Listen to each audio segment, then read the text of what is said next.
Vanakkam Chennai. Chennai Super Kings ke periya whistle ladinge.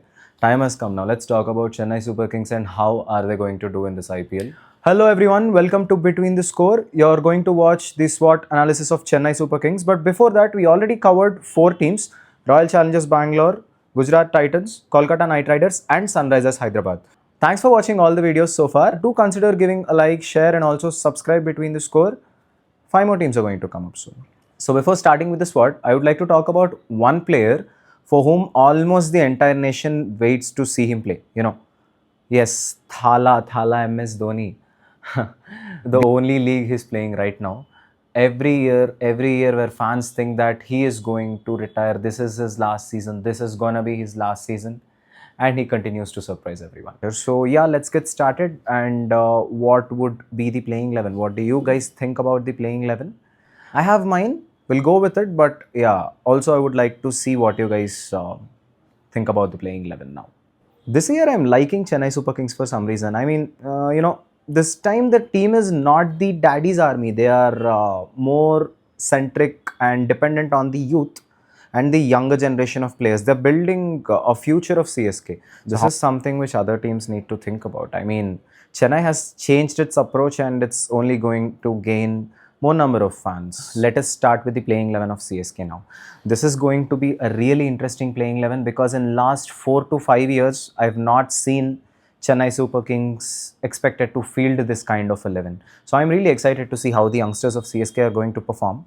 I'll start with Ayush Matre, the under-19 captain and who had a very good season for Chennai last year, and who's going to open with him. The massive trade which has made the big headline, Sanju Samson. Chennai got him with a lot of love, a lot of hope that he is probably going to be the next Thala, if that is not an overstatement. At 3, we'll have Ruturaj Gaikwad, who already has kind of become a senior for CSK and their fans already. Number 4 is yet another interesting name. Devil Brevis from South Africa. He came as a replacement of an uncapped fast bowler Gurjapneet Singh. And what did Brevis do last time? I mean, he already made everybody regret why did they not bid for him in the last season, and Chennai ensured that they're not giving a chance to others. Number 5 would be the India's new dependent finisher, Shivam Dube. Or maybe not a new one, he's been doing since 2 years. Number 6 is yet another interesting player we're going to talk about. Prashant Veer, who was sold for 14 crores and 20 lakhs. There is one reason why they did this. They are seeing a new Jadeja in the form of Prashant Veer. Same stats, he has got that left arm spin bowling, he is good at batting while finishing the games, can also stabilize the innings if required. So all the ways, also a very good fielder. Number 7, Thala, for a reason. So yeah, no doubts, no impact substitutes, nothing. Thala is playing at 7. I'm not going to say anything more about this. Number 8, so it was supposed to be Nathan Ellis, but now the equations changed a little bit. I mean, let us talk in the weakness. Now I'm putting Jamie Overton at 8, Matt Henry at 9, Khalil Ahmed at 10 and Noor Ahmed at 11. Simple reason why CSK is going to go with 3 overseas bowlers, because their Indian batting core is so good, they don't even require another overseas batter to even play in the team. I mean, if not for an exaggeration, they can actually play without Devil Brevis. I mean, they can play an entire Indian top 7. That is a very big flex for Chennai this year, and they can happily play 3 overseas bowlers. For now, the impact substitute looks very clear and clean to me. I think Anshul Kamboj will be the impact substitute.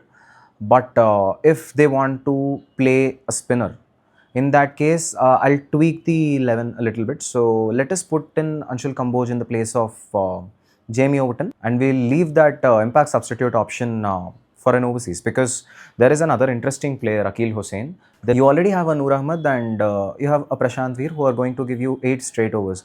And then later I realized that Chennai is going to play half of their games at Chepauk. So yeah, I think third spinner makes sense. Chennai has this knack and tradition of going with 3 spinners. So I think there is a good chance that Akil Hussain might still play. So we'll do one thing. We'll have Anshul Kamboj in the playing 11 and we'll leave that overseas spot for the bowler. Who is the biggest strength of Chennai? Okay, non-Thala category again. I mean, Thala is anyways a strength, be it strategically or be it with the wicket keeping. But who's the major strength? Not surprised, yeah. Sanju Samson is going to be the biggest strength because the form that he's carrying from the World Cup, along with him, I'll add up that young flair brought by Ayush Matre, be it Ananshul Kamboj or be it Devil Brevis to that matter. This mix up is also going to be a real strength, and they'll be showing a lot more energy than what you've seen from them in the last season. I can watch for that.